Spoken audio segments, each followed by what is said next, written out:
Praise the Lord. இன்றைய தியானம் நீதிமொழிகள் 27வது அதிகாரம் 1 முதல் 10 வரை.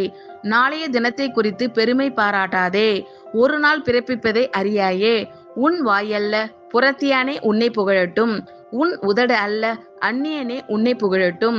கல் கனமும் மணல் பாரமுமாய் இருக்கும், மூடனுடைய கோபமோ இவ்விரண்டிலும் பாரமாம்.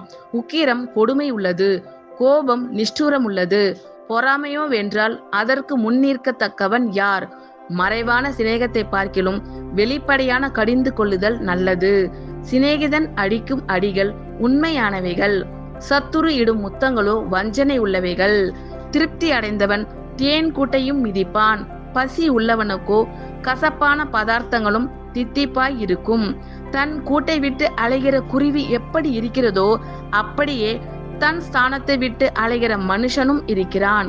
பரிமள தைலமும் சுகந்த தூபமும் இருதயத்தை களிப்பாக்குவது போல ஒருவனுடைய சிநேகிதன் உட்கருத்தான ஆலோசனையினால் பாராட்டும் இன்பமானது களிப்பாக்கும்.